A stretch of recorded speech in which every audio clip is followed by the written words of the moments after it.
Masih di channel Eling Mantan, dan langsung saja kita mulai novel bab 305, dalam hitungan 3, 2, 1. Yesuan tidak tahu mengapa, tapi hatinya tidak bisa berhenti berdebar kencang ketika dia melihat senyum Xiao Ning'er.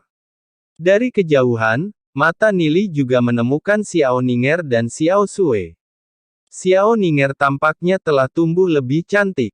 Saat Xiao Ning'er berjalan menuju Nili, dia melebarkan langkahnya untuk menempuh jarak 3 langkah menjadi hanya 2. Ning'er, Nili dengan santai tersenyum. Sudah beberapa bulan sejak mereka berpisah, dan hati Nili sangat merindukannya. Mata Xiao Ning'er berkedip dengan air mata. Dia tiba-tiba mengambil beberapa langkah besar dan terjun ke pelukan Nili. Dimandikan oleh auranya, dia merasa damai dan tenang. Nili terkejut, tetapi dengan cepat pulih dan menepuk pundaknya. Dia bertanya dengan prihatin, apakah ada orang di sekte surgawi yang menggertakmu? Jika ada yang mengganggumu, aku akan menjaganya untukmu. Petik 2. Tidak. Xiao Ning'er menghapus air mata dari wajahnya saat dia mengangkat kepalanya ke arah Nili. Selama ini, saat dia berada di sekte catatan surgawi, dia sering memikirkan Nili. Sekarang dia akhirnya di hadapannya, hatinya sangat bahagia. Bagaimana kabar kalian di sekte bulu surgawi? Petik 1. Cukup bagus. Nili tersenyum santai. Dia tidak begitu yakin bagaimana mengatakannya, baik dan buruk. Baginya, yang telah mengalami kehidupan dan kematian dari keberadaan sebelumnya, semua peristiwa sekte bulu surgawi hanya bisa dianggap hal-hal sepele. Xiao Ning'er terlihat sangat menawan dan cantik dalam gaun putihnya. Semua pengamat dari kamar samping merasa iri ketika mereka menyaksikan pasangan itu. Nili dan Xiao Ning'er mengobrol seolah tidak ada orang lain yang hadir. Mereka tidak menyadari bahwa perhatian semua orang diarahkan pada mereka. Siapa pemuda itu? Kamu tidak tahu. Itu jenius yang paling mempesona di antara para pendatang baru. Dia berhasil melatih Long Yuyin dalam kepatuhan. Petik 2. Jadi itu dia. Sejak awal, Xiao Ning'er sudah menarik perhatian banyak orang. Dia adalah seorang dewi yang tidak ada yang berani didekati. Tapi sekarang, semua orang menyadari bahwa dia sudah diambil. Dia benar-benar diambil oleh Nili. Ekspresi aneh melintasi wajah semua orang di aula. Long Yuyin berdiri dari jauh, memperhatikan Xiao Ning'er. Dia harus mengakui bahwa keanggunan dan kecantikan Xiao Ning membuat dirinya lebih rendah. Siapa dia untuk Nili? Long Yuyin tidak tahu mengapa, tetapi dia tidak bisa menahan perasaan frustrasi ketika dia memegang gelas anggurnya dan menenggaknya sekaligus. Li Xingyun hanya tersenyum ringan di tempat kejadian. Nili telah melakukan banyak transaksi bisnis rahasia dengannya, yang sangat memperkuat faksinya sendiri. Dia mulai melihat kerjasama ini dengan Nili dengan semakin penting.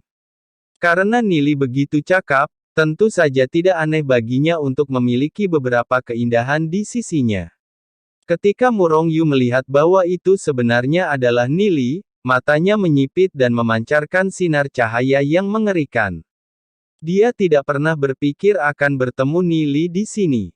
Musuh bepergian di jalan sempit memang.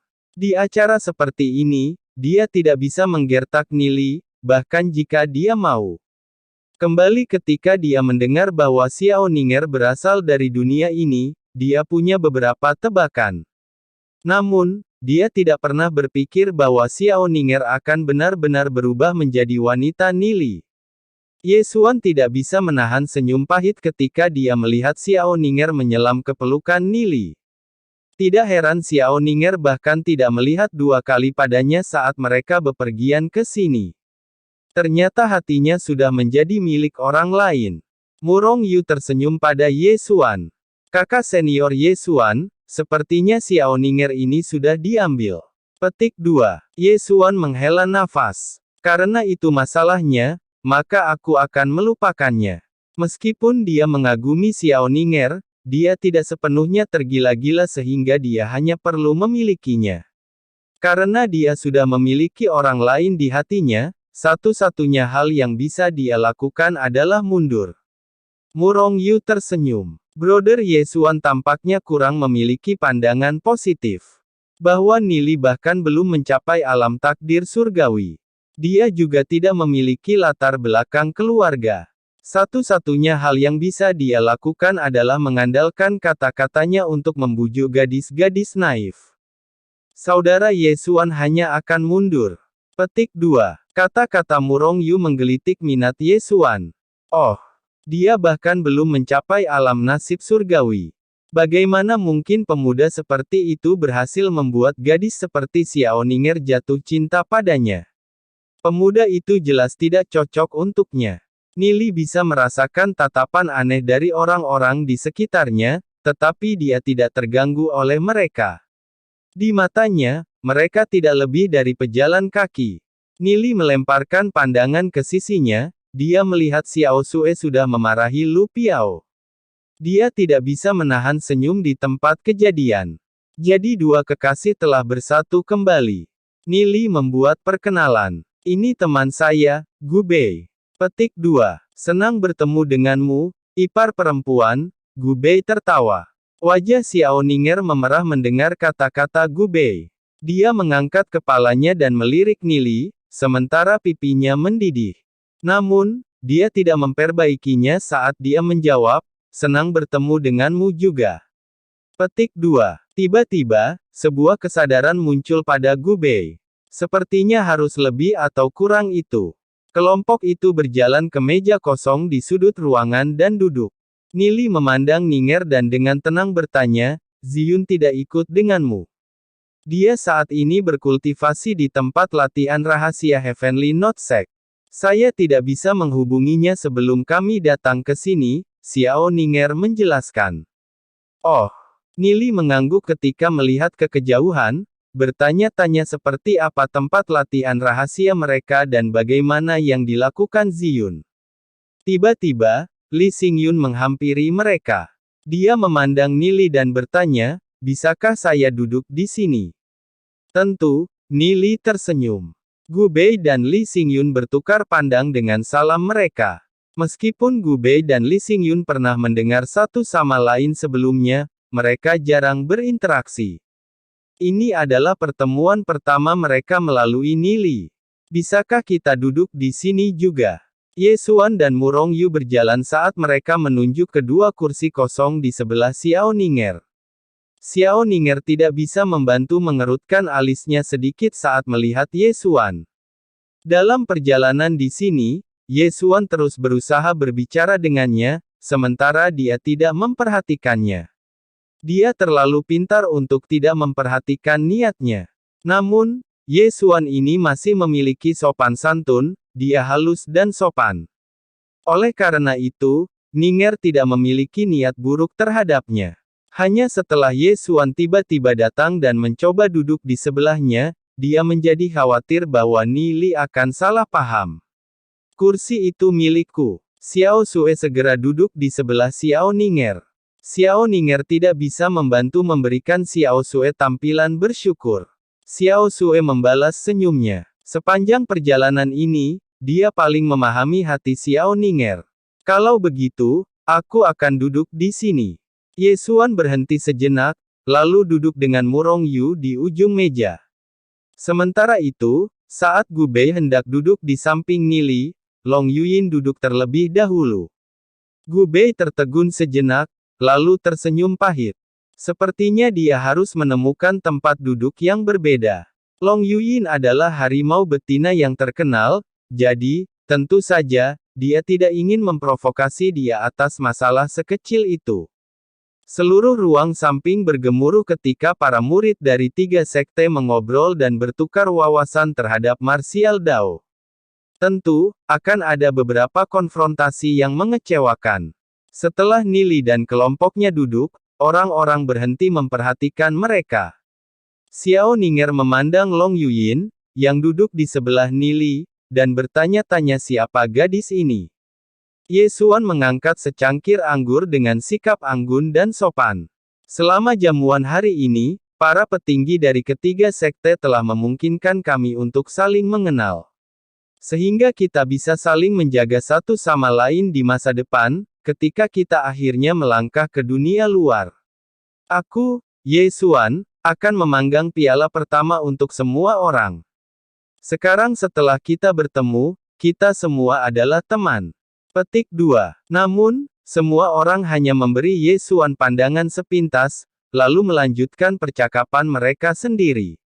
Tidak ada yang peduli tentang dia, meninggalkannya dalam situasi yang agak canggung. Di meja ini, tidak ada yang menganggap Ye Xuan sangat tinggi, apakah itu Li Xingyun, Long Yuyin, atau Gu Bei. Nili masih berbicara dengan Xiao Ninger, dan bahkan belum meluangkan waktu untuk bertukar salam dengan Ye Xuan. Ngomong-ngomong, siapa pria itu? Adapun Xiao Sue dan Lu Piao, mereka berdua membuat keributan seperti sepasang pengantin baru. Sudut mulut Murong Yu meringkuk menjadi senyum yang hampir tidak terlihat. Apa yang dia ingin lihat adalah konflik antara Ye Xuan dan Nili. Murong Yu mengangkat cangkirnya ke arah Nili. Di sana, di reruntuhan yang mengerikan, saya tidak tahu siapa saudara junior Nili. Hari ini, saya minta maaf atas pelanggaran yang mungkin saya sebabkan terhadap saudara junior. Petik 2. Nili menyipitkan matanya karena kata-kata Murong Yu. Nili tidak menyebutkan pertemuan mereka di reruntuhan mengerikan, dan dia tentu tidak mengharapkan Murong Yu untuk membawanya lebih dulu. Nili memandang senyum Murong Yu. Bagaimana itu permintaan maaf? Itu jelas dibuat untuk memprovokasi dia. Ekspresi Lu Piao maupun Gu Bei juga tidak terlihat bagus. Mereka sangat menyadari apa yang terjadi di reruntuhan mengerikan. Namun, Nili tetap tenang dan tenang. Tentu saja dia tidak akan membiarkan dirinya begitu mudah marah. Kakak senior Murong pasti bercanda. Sebagai senior 5 nasib, Anda hanya memberi saya beberapa petunjuk yang saya butuhkan. Aku berharap bertemu denganmu lagi, kadang-kadang, di reruntuhan mengerikan. Lain kali Nili memasuki reruntuhan mengerikan, dia pasti akan menantang Murong Yu. Ekspresi Murong Yu berubah dingin saat dia tersenyum. Tentu saja, aku akan menyambutmu kapan saja. Apakah Nili ingin pemukulan lagi? Pada saat itu, Li Xingyun dengan malas menyela dari sela-sela. Murong Yu, kamu telah menantangku berkali-kali, tapi aku selalu menganggapmu mudah. Kalau tidak, siapa yang tahu sudah berapa kali aku menyia-nyiakanmu? Apakah Anda masih ingat apa yang terjadi terakhir kali? Saya bilang untuk enyahlah jauh dari saya. Sepertinya ingatan Anda tidak bekerja dengan baik. Tidak kusangka kau benar-benar muncul sebelum aku lagi. Petik 2. Suara Murong Yu berubah sedikit lamban. Nili adalah yang terkuat dari tahun baru, Murong Yu adalah yang terkuat dari tahun sebelumnya, dan Li Xingyun adalah yang terkuat dari tahun sebelumnya. Murong Yu telah berkali-kali menantang Li Xingyun, tetapi masih belum bisa menang. Murong Yu bisa menggunakan kata-kata untuk mengejek Nili, tetapi di depan Li Xingyun dia bahkan tidak bisa mengangkat kepalanya. Ye Xuan tersenyum, ini pasti Brother Xingyun. Saya sering mendengar ayah saya berbicara tentang Anda. Ye klan kami dari Sekte Skyblaze dan keluarga Api Ashen Anda dari Sekte Bulu Surgawi bisa disebut teman lama. Petik 2. Hati Li Xingyun bergetar setelah mendengar kata-kata Ye Xuan. Jadi ini adalah seseorang dari klan Ye dari Sekte Skyblaze. Dalam Skyblaze Sekte, klan Ye jelas merupakan tokoh besar yang memegang 60% kekuatan. Li Xingyun mengetukkan jari-jarinya di permukaan meja, lalu dengan ringan bertanya, boleh saya bertanya, bagaimana saya harus memanggil Anda? Kamu Xuan. Ye Xuan dengan bangga mengumumkan. Mendengar itu, Li Xingyun memahami situasinya dengan lebih jelas. Dia telah mendengar satu atau dua tentang klan Ye pada satu titik atau yang lain. Ye Xuan ini adalah salah satu keturunan langsung, dan memiliki status yang bahkan tidak bisa dibandingkan dengan Li Xingyun. Karena mereka saat ini berada di wilayah Sekte Bulu Suci, tentu saja, Li Xingyun tidak akan takut pada Ye Xuan. Namun, dia juga tidak akan bisa menekannya. Itulah novel bab 305, semoga kalian suka.